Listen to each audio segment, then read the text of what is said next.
It was August of 1887, and Holmes and I were returning to London from Yorkshire, where he had solved the mysterious death of Colonel Abernethy. You may recall that this was the case where Holmes broke the murderer's alibi by proving that when the fatal shot was fired, the near-sighted maid was looking not at a clock pointing to 11:55, but at a barometer pointing to rain and more wind.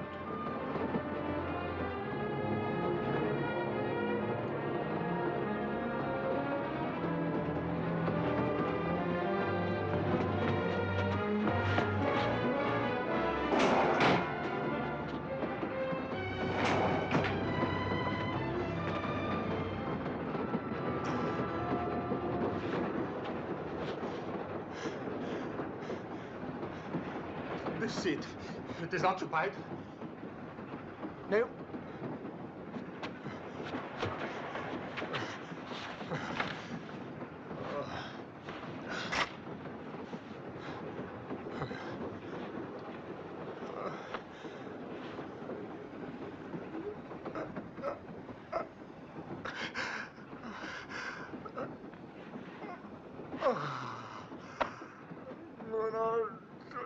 Diavolo!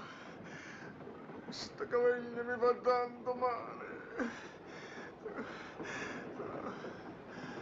Oh, Dio, io non ce la faccio più.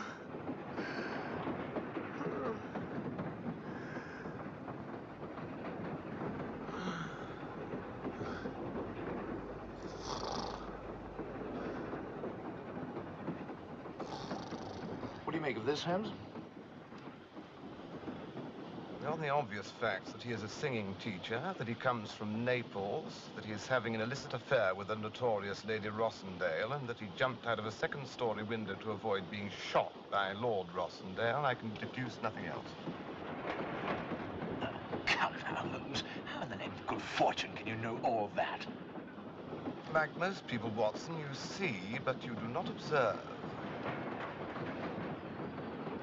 Well, what, for instance, makes you think he's a singing teacher?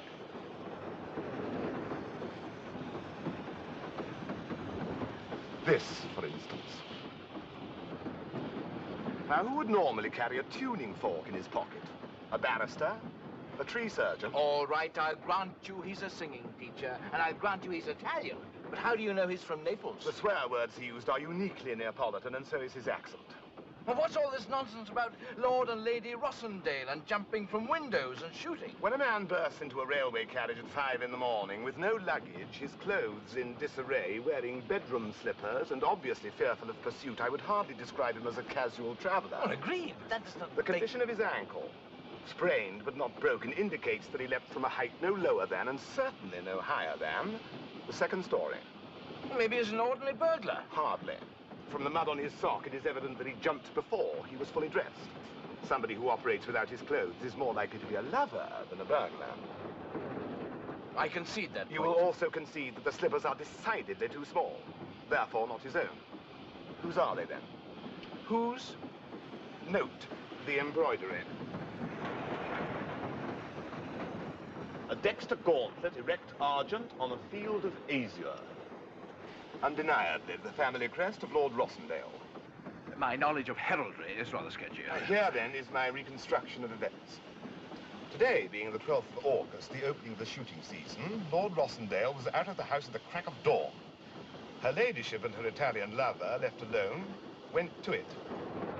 Lord Rossendale, for some reason or another, returned unexpectedly. The maestro jumped out of the window. The lady threw his clothes after him, mistakenly including her husband's slippers. Lord Rossendale, finding a strange pair of shoes under the bed and a singing teacher under the window, fired at him. Observe the maestro's hat.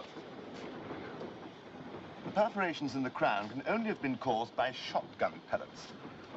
A close pattern of number 6s fired from a 12 bore at a range of 20 feet and a downward angle of 35 degrees.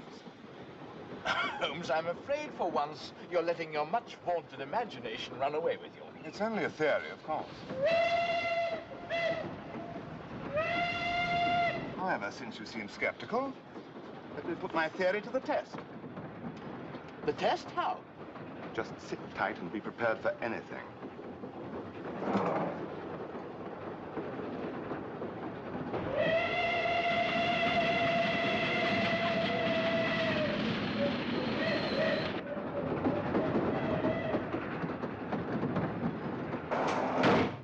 There you are, you Neapolitan scum!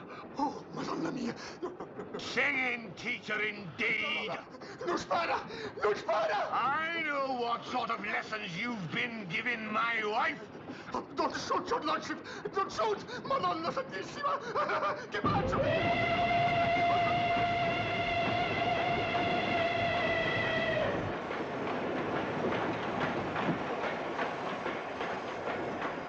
Where is he? What happened? It seems that for the second time today, our Italian friend has jumped out of the window. Jumped out? Good God! We must stop the train. We must get the guard. Oh, he's perfectly all right. Just limping a bit on the other foot. Of all the heartless, cynical, inhuman, it's unworthy of you, Holmes, just to prove how clever you are. I'm trying to get some sleep, Watson. Very well, Holmes.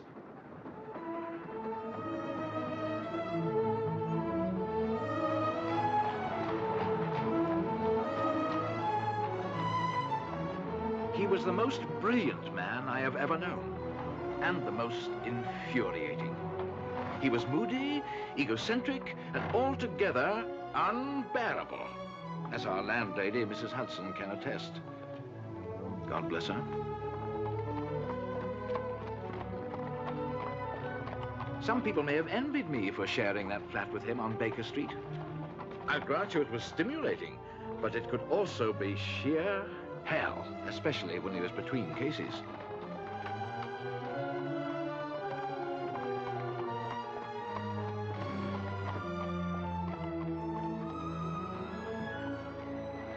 I wish you'd give me a bit more warning when you come home unexpected. I'd have roasted a goose, had a few flowers for you. My dear Mrs. Hudson, criminals are as unpredictable as head colds. You never quite know when you're going to catch one. I'll unpack your bags. Here's an advance copy of Strand magazine. They printed the Red-Headed League. Very impressive.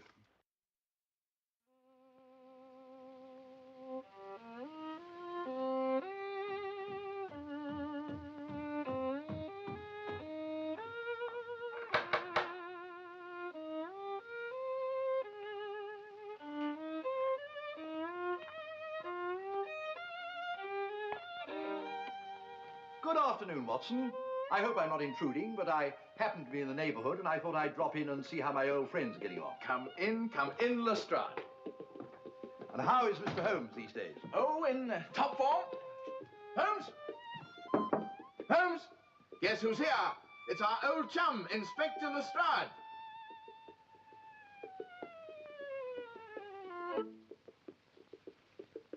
Has he been working on anything interesting? Oh, yes. Uncovered a plot to assassinate the Tsar. 6 anarchists disguised as midgets. Really? But I can't talk about it. Ah, there you are, Holmes. How good to see you again. You're looking splendid. Fit as a fiddle. All right, Lestrade, get to the point. What's your problem? No problem. Just a little social visit, that's all. Balderdash, you've come to pick my brains. You fellas at Scotland Yard are stumped again, right? Well, it's one of those odd cases that's really more in your line. So I thought if you could spare a little time. Oh, he'll be glad to listen to you, won't you, Holmes? I will not. You won't? Not unless he stops drumming on that hat. I'm sorry. Go on. Well, there's a piano tuner named Plimsoll. Lives in Hampstead. Lets out an upstairs room. This morning he went up to collect the rent. Found the door open and all the furniture gone. You've come to consult me on a case of missing furniture? That's only part of it. Because there was something in the room that didn't belong there. A corpse. A corpse. So you have a corpse and no furniture. What's so odd about that? If you let me finish, the missing furniture wasn't actually missing. It was there all the time. On the ceiling. On the ceiling? What about that, Holmes? I never heard the equal. Let him finish. That's the odd thing about this case. The whole room is upside down.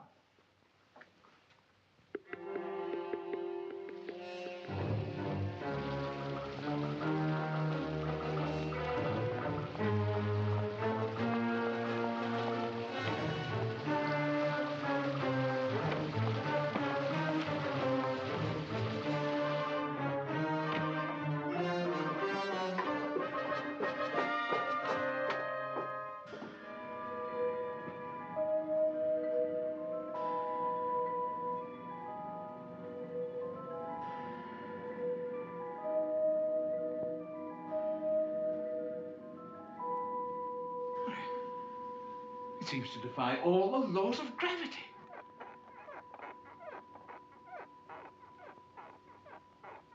I wouldn't exactly call it a textbook case, eh, Holmes? It's the weirdest kind of hocus pocus. Or in this case, hocus hocus.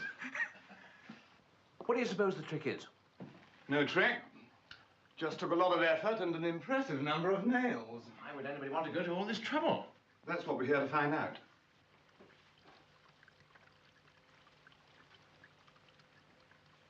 There's no identification on him, nothing in his pockets, just that bundle that we unwrapped. The only thing we know for sure is that he's Chinese. What makes you so sure? Because that's a Chinese newspaper. Very sound, Lestrade. Watson, any idea about the cause of death? Well, from the position of the head, I would say he died from a broken neck. Suppose he fell out of bed, do you? No, that's ridiculous. Why would anybody be sleeping on the ceiling? But how? Oh, something we overlooked. The Seven of Downs. Do you suppose it has any significance? I find it very unnerving. You mean that card? I mean that infernal drumming. I'm sorry. What a queer assortment of objects, huh? Stuffed owl, meat cleaver, baby's rattle, and a copy of Treasure Island. Well, there must be some connection between them. So it would seem. Not to mention the Seven of Diamonds and that furniture dangling from the ceiling. Got any theories, Holmes? You certainly can't complain there aren't enough clues. If anything, too many. You know, Holmes, I am inclined to think... I would do so if I were you. Oh, Mr. Plimsoll, I want you to meet Mr. Sherlock Holmes. How do you do? My colleague, Dr. Watson. Oh, this is indeed an honor, gentlemen. Mr. Plimsoll, what can you tell us about your tenant? Not much, I'm afraid. He rented the room last Wednesday, said his name was Fowler. English?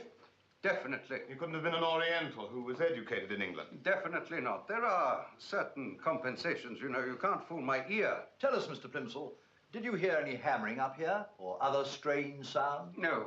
Nothing at all? My dear Lestrade, no matter how sharp your hearing, you cannot hear hammering in Hampstead when you're tuning a piano in Mayfair. That's right. I'm away from home most of the time. Watson, can you tell us how long the man has been dead? Well, approximately 12 hours, 24 hours. The coroner's on his way. As soon as we remove the body, we'll put the furniture back in place. No, I'd rather you didn't. I'm going to charge people a shilling to see this room. And if you'll leave the body, 2 shillings. Lucky for the murderer that Mr. Plimsoll is blind. Not lucky. Mr. Fowler cleverly rented a room from someone who could never identify him. Lestrade, will you please unbutton your coat? What? Unbutton your coat.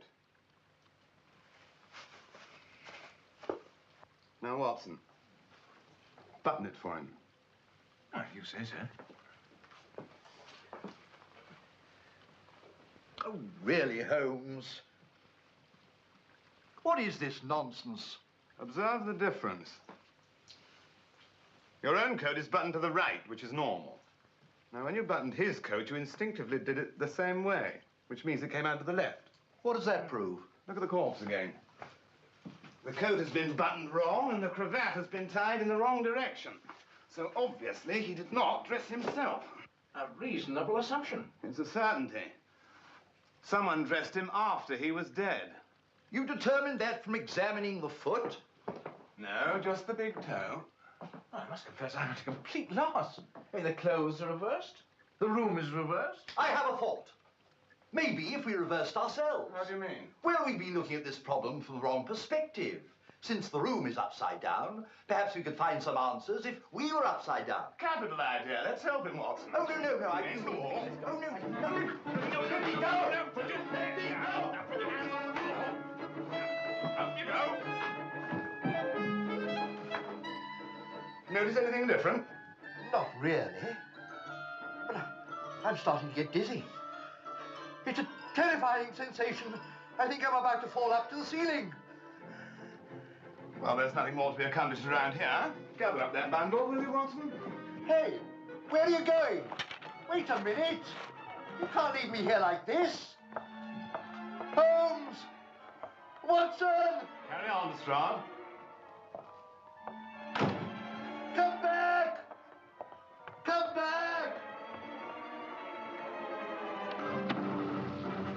Good day, gentlemen. Oh, Inspector Lestrade doesn't want it to be disturbed. Right, sir.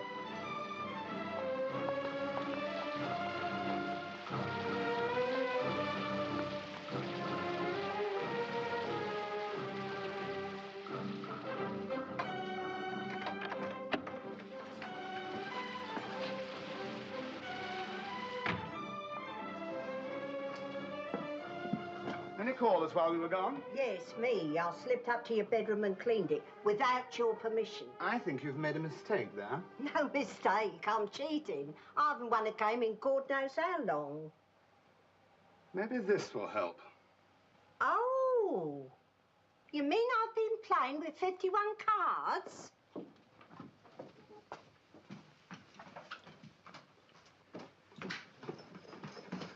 Holmes, you don't suppose that Mrs. Hudson had anything to do with this? Not very likely. Somebody borrowed that card. Who? Mr. Fowler, of course. Mr. Fowler. There is no doubt that this sinister gentleman has been operating in our neighborhood. What makes you think so? Because of these objects. Now, they may seem totally unrelated, and yet there is an obvious pattern. It's not obvious to me. Between here and the omnibus stop on Oxford Street, there are 4 shops. An ironmonger's, a bookseller, a taxidermist, and a toy shop. Now, if someone were to buy one object in each of those shops, he could end up with a meat cleaver, a copy of Treasure Island, a stuffed owl, and a baby's rattle. Why? Why would Mr. Fowler... For the same reason that he nailed the furniture to the ceiling, or removed this Chinese newspaper from the British Museum. The British Museum? You will see from the perforations that it was clamped into one of those holders that they use in the reading room. But I've been working there. Well, for all I know, I may have been sitting right next to the murderer. There was no murderer. Mr. Fowler merely borrowed that corpse for the occasion. Borrowed it? When I examined the big toe, there was a mark where an identification tag had been wired on. Ergo, it came from the morgue of some hospital. Possibly St. Bartholomew's? But why on earth? I mean, this Mr. Fowler must be deranged. In a cunning sort of way. He rigged up an elaborate puzzle replete with red herrings for the sole purpose of baffling the expert. I'm sorry, Holmes, you've lost me. Have I really? Mr. Fowler? Mr. Fowler? Are you implying that I... Of course, the name didn't originate in your head. It came from this head. This is all so preposterous. Is it? Let us consider your curious behavior in the presence of the piano tuner. But I did nothing. That's what made it so curious. Loquacious as you are, you never said a word when the blind man was in the room because you knew he would recognize your voice. Oh, come now, Holmes. What possible motive could I have? You wanted to involve me in an insoluble case in order to wean me away from cocaine. Right?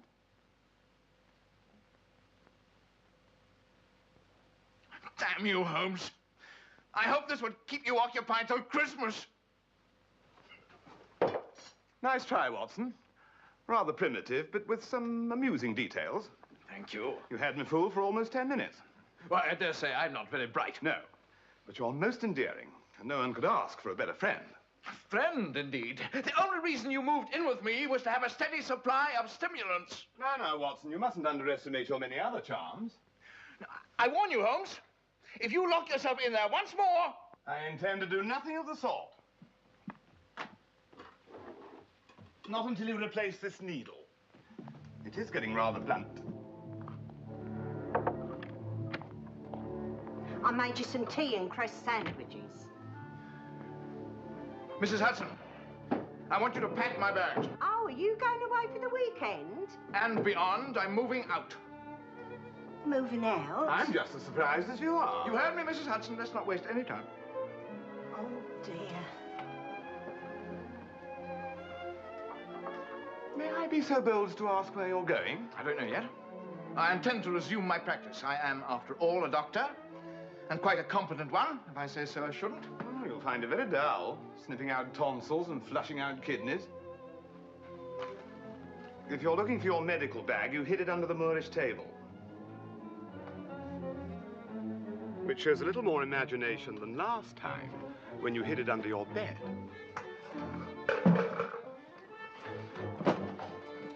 I shall, of course, continue to pay my half of the rent until you find someone to share these rooms with you.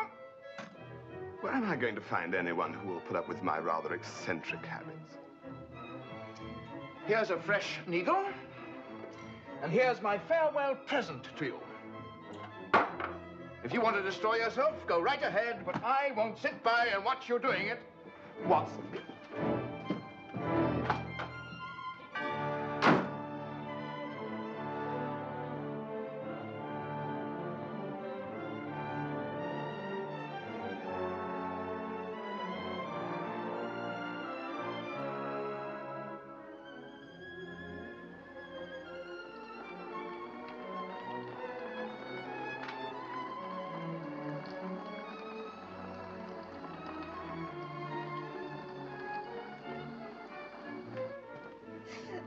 It's so sad.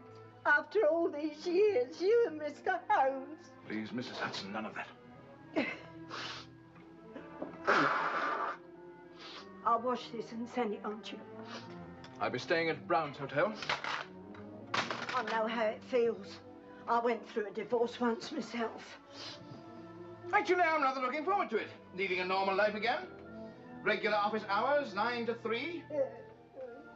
And if occasionally there's an emergency call in the middle of the night, I know it's going to be appendicitis, not an axe murder.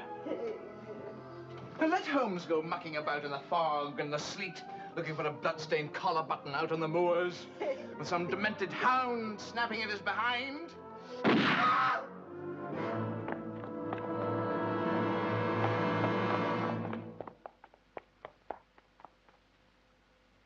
Mr. Holmes! Please, Mrs. Hudson, you're in my line of fire.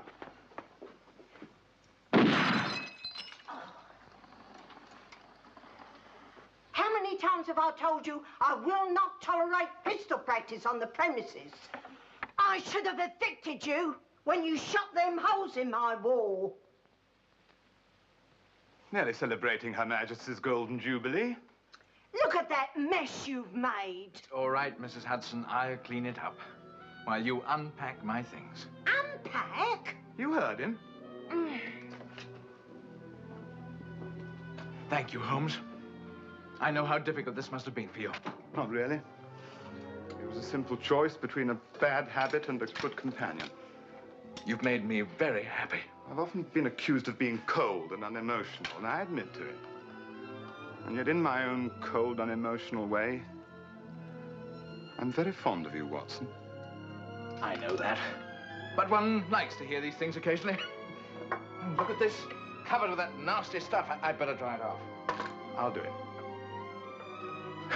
For a moment. I was worried that you were going to let me walk out, that you weren't even going to stop me. Now, Watson, you know there's nothing I wouldn't do to keep you here.